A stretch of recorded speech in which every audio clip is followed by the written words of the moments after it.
Basically, once a civil restraining order is granted under the CREEP Act, violating that order can lead to contempt charges and even criminal charges. Just like if you violate a family order of protection. So if somebody, let's say right now in family court, you have an order that says you can't contact me, you can't come to my house, you can't show up at my job. You can actually identify specific locations that that person can't come. They could be arrested actually for violating that order, or they could be brought back into court. So I think the big difference is that with the CREEP Act, they'll finally have access to a legal protection. That's what's missing right now is the protection. We don't want to wait until it comes to a head and something becomes physical or something becomes violent. This is a protection that's put in place. And again, a judge can issue them from coming near them, communicating with them, engaging in threatening behavior.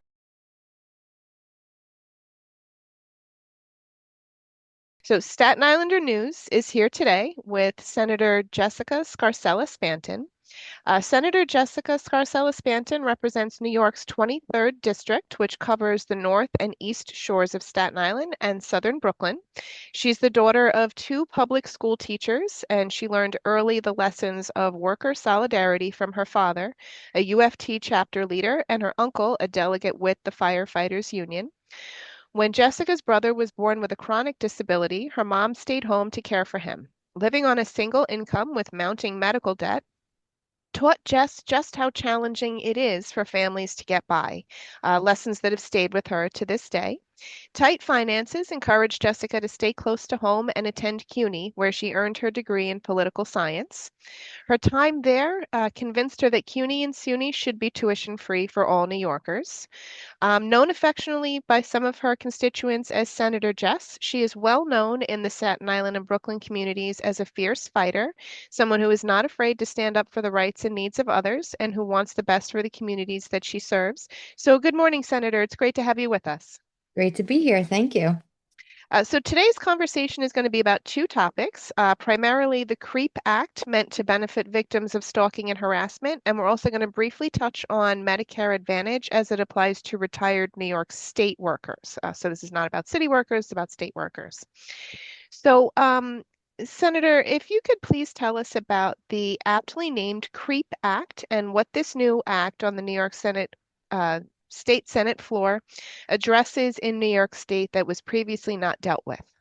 Of course. So the CREEP Act actually stands for Civil Restraining Orders for Extreme and Egregious Perpetrators. So right now in New York, you can't receive an order of protection in civil court. It's really only in family court, criminal court, for typically domestic violence victims, victims of intimate partner violence. But that person has to be fall under the law as domestically connected to you. So right now, if there is a coworker who's harassing you, a neighbor who is harassing you, somebody online, you're not able to file an order of protection. So this kind of plugs the hole and fixes the gap. Other states are already doing this. Oh, fantastic. And is there a serious issue when it comes to stalking and harassment and creepy behavior that isn't being addressed that you've seen? Yes, absolutely. So this comes up a lot more frequently than you might even realize. It happens to elected officials. It happens to everyday New Yorkers all the time. Whether it's somebody who just takes an interest in someone who has, you see there's a type of behavior that people, when they're stalking someone, they become obsessed with them. Maybe they show up at their job. Maybe they, show up at their house. What if they're hanging pictures of them, in their cubicle and they work in the same office? These are things right now that can't actually be addressed in a meaningful way, such as an order of protection. So right now, you can only have one again if you're a family or intimate partner relationship. So I think that this is something that happens more frequently than not. And it's just an easy way to fill the gap. Awesome. And I actually hadn't even thought about it from the standpoint of that it could happen to politicians too, but it kind Yeah. of makes sense. Yeah, definitely. There's some of my colleagues, I've heard stories. We've always, everybody has the frequent flyer, you might want to call them. Some worse than others. But this actually happened to, I believe, one of my colleagues, Senator Clear. and she represents Harlem. So this happens to people all the time, and it's really important to address this. But it happens to celebrities. I think we had read an article years ago about Pete Davidson, our very own Pete Davidson here on Staten Island, who had a similar issue. So it's I think it's really important. I think it'll help a lot of people. Oh, awesome. And I know like Taylor Swift had somebody who was Yes. following her around in Manhattan itself, like only when she was here, but somehow he knew when she was here. It was like so weird. It's super weird. And look, I'm a Swiftie, so anything we can do to protect Taylor Swift too, I'm all for it. And so does the definition of stalking or harassment change under this new law? And if you can go into a little bit about what the differences are between stalking and harassment. Of course. So the definitions will remain grounded in the penal code, but what's changing is who is eligible for the relief. So we're expanding access to civil protection orders to cover the broader range of victims, those who fall outside of the traditional family court structure. So again, these orders of protection will be able to be obtained in civil court. Awesome. And if you can just kind of briefly outline who the CREEP Act is designed to protect. I think you actually kind of covered this already, like elected officials, ordinary New Yorkers who are just in their house or whatever, and they have some person who decides, for whatever reason, obviously it's not known to you, to kind of obsess over this one individual. Of course. So this is basically designed to help people in general, right? We know a lot of times victims of stalking are traditionally and often women, but it's not solely women who are victims of stalking, right? This really can be protective of anybody. So let's say you have a threatening neighbor. We hear those kind of scenarios all the time. This at least will help address that they can't have menacing language towards you, that they can't do things like show up in your workplace. So I think it's really important. It protects a broad range of people, but especially even we see the upticks with cyber stalking and cyberbullying. There's really no way to address that, especially if it's not an intimate partner or family member. So if it's just somebody who is harassing, let's say, think about you're young and you're 18, 19 years old, and you have somebody just a slew of messages that they send you, hundreds and hundreds of messages, maybe inappropriate. This actually can prevent them from doing that anymore. And it gives tools to social media companies also to take action. Oh, cool. Who are the sorts of perpetrators that the CREEP Act will help stop who currently slip under the radar?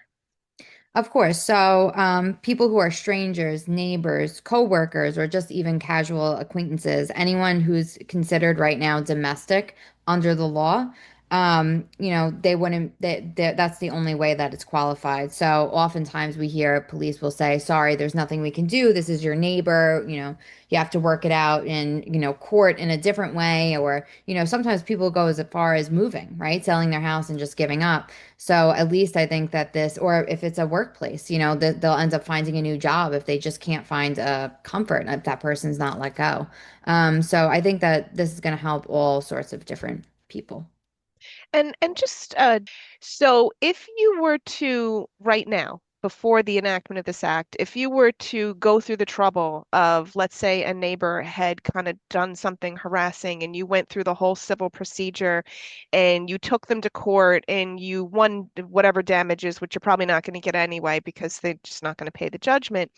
But even after all of that process is done, you still can't get a restraining order as the Yes. law stands right now. Correct. And a lot of times, people are waiting for something violent to happen. That's really the only way and path forward. So, think somebody assaults you, or, they damage your property, like, and you have proof on video. So you don't want the violent thing to happen. If our goal is public safety and making sure that people feel safe in their home and their work environment, it's really, really important that we are able to put a preventative measure before something becomes violent. Right, right, right. Yeah, because I had seen that. I was like, oh, so they just it only does something when they become violent. And it's like, well, why do you have to wait until that happens? That Right, seems especially if so they're insane. menacing you, right? If they're sending you threatening correspondence, if they're, let's say it's your neighbor and they're standing outside your house with their arms folded, staring into your window, like weird stuff. And, that actually leads, people will say, well, I know some of the concern with the bill is, well, how do you prove this? But the same way that you prove needing to get a family court order of protection is usually a preponderance of evidence, is the term that they use. So maybe you have some text messages or you have written correspondence or you have photos proving it or video evidence of the kind of menacing, weird, creepy behavior that some people partake in. So I think I just think it's going to really help people feel safer and give them. My goal always is, I hear two things all the time from my constituents. They want to be able to afford where they live and they want to feel safe where they live. So I think that this is going to be a great path forward in helping them feel safer and actually probably saving them lots of money, not having to go through court and, sue people for damages and all of these different things. This gives them another outlet. Okay, awesome. And yeah, one of the some of the victims organizations, they've done studies and they have found that in general, it doesn't just stay as it is. Like usually if a person is stalking or harassing somebody, It it amps will up. over time escalate and get worse, which is why eventually it will turn into violence, but why should you have to wait until Right, then? exactly. And I think that's been a frustration with victims of these types of this type of behavior and also frankly with the NYPD because they have no way of really dealing with it besides you could file the police report. You have to wait for something to become violent. So they're telling people, sorry, there's nothing they can do that we can do. So at least now they can add on to that. This isn't criminal yet, but however, you can go to civil court and you can deal with this there. I think that gives them too the ability to do their jobs better as well. Oh, awesome. And why do you think that this form of antisocial behavior, such as stalking and harassment, has largely been ignored by lawmakers in the past?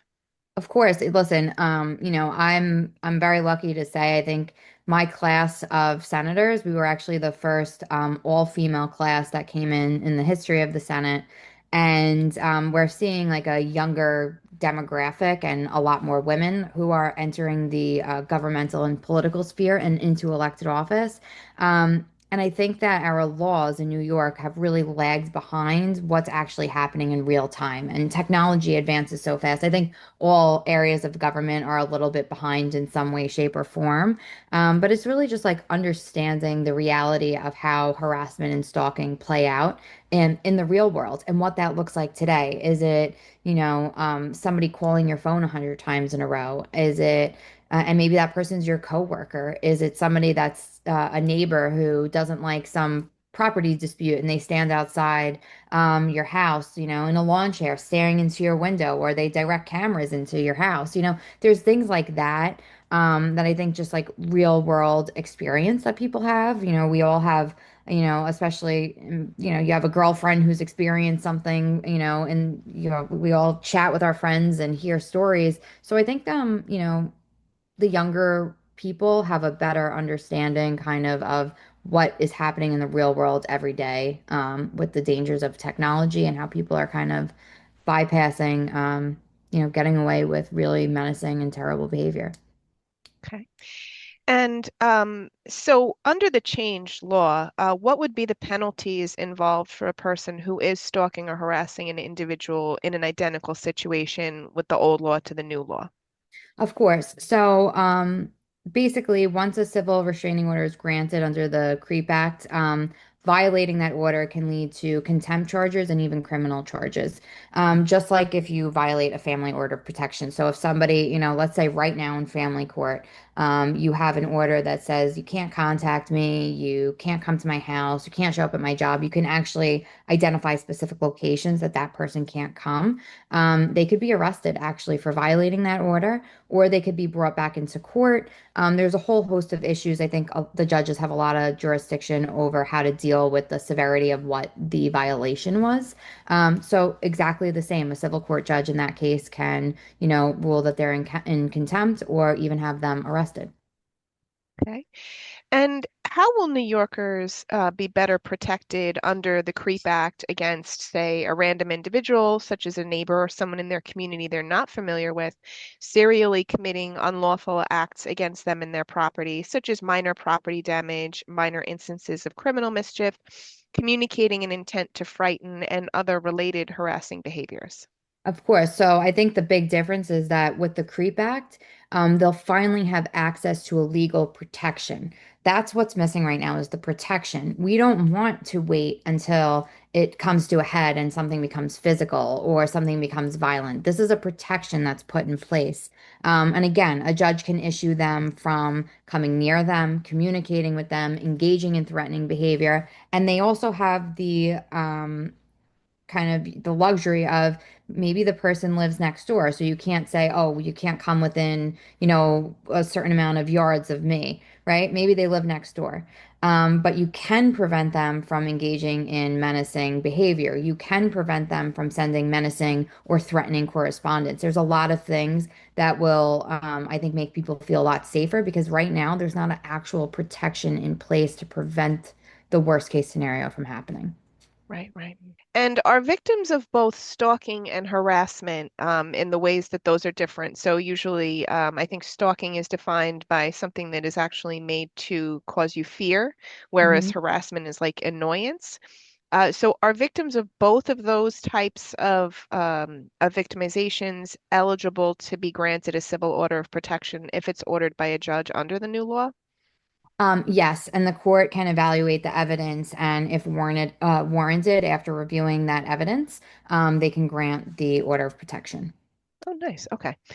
And so, how might stalking and harassment victims experience real and lasting positive change or other benefits due to the enactment of this CREEP Act? Of course. So I think first and foremost, a recognition of what you've gone through is extremely important. There are God knows how many cases like this across New York State, right? Think about every single county, every block, even just think of here on Staten Island. Think about how many scenarios that you could probably think of just in your own personal life or among friends or family members that you've heard this happen to. So I think one, first and foremost, is it's a recognition that we hear you and we're doing something to take action so that you feel safer. And also, in a more real world and practical sense, my hope is that these order of protections would prevent and deter future behavior and give people peace of mind. And maybe even prevent people from, just having that gut, visceral anger reaction and, stopping this behavior in the first place. Yeah, because I have read that in some instances the order of protection is sufficient to stop it. Not Yeah. every case, like there are still Yeah, there are there's people always going to be who. the person who violates it, right? But at least then there's like a system in place, right? So if they're in, think about it, if you are told you're not allowed to come to my house and someone's banging at your door and you have that civil court order of protection, you can call 911 and you can have them arrested because that's an actual offense, right? They're violating the order of protection. Whereas if the cops just come and there's no order of protection, they could say, well, I was just knocking on the door. It's not a crime to knock on a door, but it is a crime if there's an order of protection in place. Right, right. So one other question that I didn't have on there, you had mentioned before that New York is kind of lagging behind Hmm. in other states, and you said there are other states where this has been enacted. Do you know of states where it's in place successfully, where it's Yes. helped people? Yeah, so to the best of my memory, Massachusetts and California are right now allowing civil orders protection, and New York's just catching up. But I think, especially if you think about a place like California, of course they've enacted something like this. If you think about probably a lot of celebrities who live there and have obsessed fans and things of that nature. So I think it's so important that New York is doing this because we are doing it through the lens of everyday people who deal with this. And I know that it probably got the attention that it garnered in California because of a high profile case, but it's probably benefiting countless people on the way down as well. So, I think it's really important that New York, the reason why we're doing this, and I'm, the sponsor of the bill, Senator Gennardis, I know he's put a tremendous amount of work into this, and his thought is always his local constituents. And same with me, just thinking about everyday people that this will impact. Right, right. And what, if any, opposition is there to enacting this new law, whether it's from a specific political party, whether it's from members of the public and constituents? Like, what kind of opposition is there for this law? Of course. So, this bill actually passed the Senate, not unanimously, but almost. I think it was like 54 to 4 or something like that. It was a tremendous amount, meaning it definitely has bipartisan support. It hasn't passed the Assembly yet, so we need to make sure that next year the Assembly passes it. So hopefully we can get this signed into law. But I think it shows a lot of bipartisan support. But I think some people do worry about due process or misuse. But you could easily make the same argument for family court. And of course, there's going to be scenarios in anything where there's somebody who can, misconstrue something, but that's what the judge is for, right? Like in my opinion, that is what a judge is for. You have your right to fight orders of protection right now in family court. So if somebody goes to family court, maybe they might issue a temporary order of protection just to get the ball rolling, but usually they have you return back to court in like 3 or 4 days max. Um, so, you have a right to defend yourself. That doesn't go away. Again, it's expected that you have a preponderance of evidence. You're able to hire a lawyer. None of that changes. So I think that the any opposition, which I think is very, very minuscule, is not founded, and it's easily things that can be disputed. So I'm really hoping that whatever issue, sometimes there's just too many bills, right, at the end of the year. But if the assembly has any issue, I would hope that they resolve them so we can, go into the next session and get this done. Awesome. And have you spoken to any of Staten Island's assembly members about about the assembly version of the bill? I have not spoken directly to any of them about this specific bill, but I don't imagine just knowing their own, but it's a small island, so we're all friends, Democrat, Republican, all of us. Just knowing them, I don't see that any of them would be in opposition to this bill. Okay, cool. And before we move on to the retired state workers, did you have anything that you wanted to add about the CREEP Act? Again, my thought on this is, I'm so proud to work alongside Senator Gennardis, who's the prime sponsor of this legislation. I always just keep in mind making sure that my constituents across Staten Island and Southern Brooklyn feel safe in their homes, in their workplaces, and on the internet as well. And the CREEP Act is something that we're modernizing New York's laws and we're catching up to other states. So fingers crossed we get this done. Make sure you reach out to your local elected officials and especially assembly members. Make sure we get this done next year. Oh, fantastic. Yep. So you had mentioned that they can be used in cases where online stalking is of issue. So how would this actually help a victim to obtain relief, and what type of relief are they entitled to? And would there be then requirements for social media sites or other internet providers to do something about the stalking when an order is received? Of course. So this is actually probably one of my favorite parts about the bill. It explicitly includes online stalking and cyber harassment. So right now, again, if there's photos of you that are misleading and whatever the case may be, or really disparaging remarks, a court order can demand that the stalker cease online contact and remove the harmful contact. So let's say there's somebody, John so and so who's putting up all these disparaging comments about somebody else, a court order can actually force that person to take it down. And on top of that, it will also create an actual record that can compel social media platforms to take action. So if you provide it, let's say there's something on Facebook, you provide the documented stalking with the court order of protection from the civil court, of course. It can compel the company to take action as well if that person is not compliant with the court order. Oh, okay. Um, and then, okay, so we're gonna move on to the retired worker question that I Of had. course.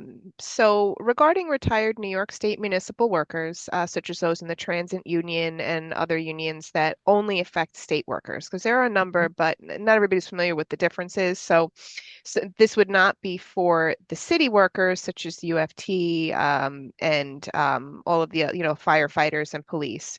So Marianne Pizzatola from the New York City Organization of Retired Public Service Employees, I Yep. believe is the name of it, submitted the following information and request about retired municipal workers keeping their healthcare choice during their retirement. So Peter Harcum struck Senate Bill 3607, which was the companion bill to Assembly 4639. Hmm. He reintroduced it without the effective date, which was 12/31/2021, which rendered the bill useless because that's the day before the city began illegally charging the elderly and disabled retirees copays that in some cases, especially if they see doctors a lot, can amount to a car payment. So she's the retired organization she heads is asking you to sponsor the corrected Senate bill to Assemblywoman Pfeffer Amatos 4639. And so I just wanted to get some comments on that. Of course. So, of course, I've spoken to Marianne about this. I fully support the retirees, full stop, without any question. I think it's really important. And I know you can't be at the whim of elected officials and administrations. I know that as it went up in the courts, it ended up being in the city's favor. And then Mayor Adams said, you know what, never mind. I heard from the retirees. This is really important. But it's not going to stop necessarily whoever's the next mayor or the mayor after that or the mayor after that, right? It's not about a specific person. It's just about making sure that we codify this into state law. Again, you heard in the beginning of my bio, my dad is, both my parents are retired teachers. My uncle is retired ESU, retired cops. And it's funny, I always joke my parents are Democrats. My uncle's Republican. And this is the one area that they are lockstep on the same page about. So it's something that, I'm certainly going to take a look at. As a practice, and, I've said this, to Marianne, I would say it, to the retirees either. I always like to speak to my colleagues first. I have been in conversations with Senator Harcum. I do know the concerns. There's a lot from some of those unions, but I also understand that, without the date, it's not going to protect the people that it needs to protect. So this is something that as we get into the upcoming session, I'm going to take a much closer look at. And again, I like to work with my colleagues. I try not to step on toes as much and as often as I can avoid stepping on people's toes, but I think it deserves a real a real conversation and, kind of figuring out what the method behind removing the date was, and also making sure that there was union input. There's a whole bunch of layers of things. So it's something I'll take a look at, but I certainly support the Assemblywoman's bill. I am very happy to see that the mayor did reverse course on this. And I think the retirees have actually done a really great job of, um, you know, kind of grilling the mayoral candidates about this as well and making sure that their feet are to the fire. So I think especially might be easier to get this done with whoever, whoever becomes the mayor next, making sure that the support is gotten from the city as well. Because I think that's a big deal. And, it's not like when we pass a bill up in Albany, it's not like we do it in a vacuum, right? There's a lot of different layers. There's a lot of different lawyers who look at it, way above me individually anyway. Um, making sure that it's not interfering or in objection to any other kind of state laws. So it's something that I take very seriously, and I appreciate their belief in me too, and wanting me to carry the bill. So it's something I will leave for consideration to next year and have the conversations I need. Okay, cool. And it is correct what I said that it only affects state workers, so the city would still have to enact their own legislation, or does this actually, So, uh, to my understanding, and I'd like to get a little more clarity on it before I speak in generalities, but I thought that both the bill was kind of all encompassing for retirees. I will take a closer look at that. I thought that the original FEFRA Amato bill kind of includes everyone, which is the 4639. And we used to have the Senate match exactly to that. But if she didn't change her bill at all, I guess what Marianne is saying right now is that because the mayor has a reverse course on it right now at this very moment, um, those retirees are okay and they're able to keep their health care plan, but there's a pocket of state workers so that this would address. So that might be it. But I will actually touch base with her to check too.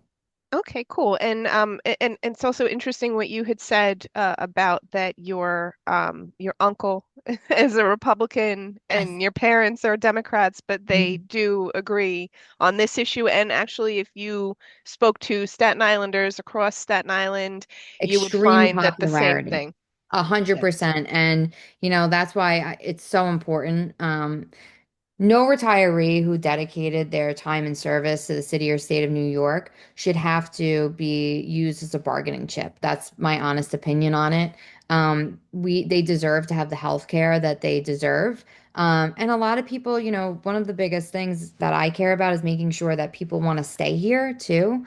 Incentivize New Yorkers to actually want to stay in New York and retire in New York.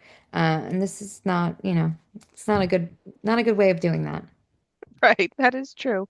And actually, when I started with this conversations with Marianne, when we actually spoke with her, uh, I knew nothing about Medicare. I knew nothing about Medicare Advantage. I had heard all these words. Ooh, traditional Medicare. Ooh, Medicare Advantage. Ooh, the supplement plan. I'm like, ooh, a supplement. What does that mean? I have no idea. And then I ended up talking with the with an attorney about this whole thing and coming to an understanding of what that supplement actually means. That there's an actual 20% that the city has to pay, Yep, but Medicare Advantage is totally free, but it's free because they deny everything and exactly. they make claims wait for months. There's literally like, if let's say if somebody had a mitral valve prolapse, for example, and their doctor was like, well, it's not really bad, but we want to give you the surgery. The insurance company would be like, well, it's not really bad, so you can't be paid, we're not going to pay for the surgery. Yeah, Whereas I with get it drives me nuts. whereas with Medicare, traditional Medicare, it would have been like done. Yeah, They're done, they're approved, finished. 100%. And I'm very sensitive to this because, it frustrates me when a doctor tells a patient that they need something and a non-medical insurance company can come in and be like, well, we don't actually think that you need this, procedure. It's happened within my own family. My son needed ear tubes and they almost didn't cover his ear tube surgery. And they said, well, he's had 4 ear infections and they need five. I'm like, are you kidding? He had an infection that it spread to his almost spread to his brain. And the doctors got it in time and they got an earful from me. Let's put it that way. Okay, so I really appreciate you taking the time to meet with us today. And is there anything else that you wanted to add for your Staten Island, or also we have some Brooklyn readers as well, constituents that you wanted to say to them before we finish? Of course, again, I love to hear from my constituents because I think you know your lives best. We try, my office tries our best to actually meet people where they're at. We do mobile offices all over Staten Island and Brooklyn at churches and school dismissals and libraries where people are. So don't hesitate to ever reach out to me or my office. Whether it's a bill idea or you need help with something, whether it's unemployment or housing, anything in between. I want you to know our office is here for you, and I'm really focused and fixated on making sure that we're not standing in your way in any way. We're just here to make your life easier. So, thank you for listening. Fantastic. Do you prefer people call your office or email, or do you want to give that to people? Yeah, of course. So, if you want to email me, it's Spanton, and that's SPANTON at nysenate.gov. And if you want to call me, it is 718-727-9406. Brooklyn and Staten Island can both call that number. You'll be transferred over to my Brooklyn number as well. And that is only because we just switched offices and I don't have that number memorized off the top of my head yet. Okay, no problem. Well, it was really great to speak with you today, and I really appreciate you taking the time to answer all of our questions and provide all this important information. Of course, my pleasure. Thank you so much. Thank you. Have a great rest of your day. You too. Take care.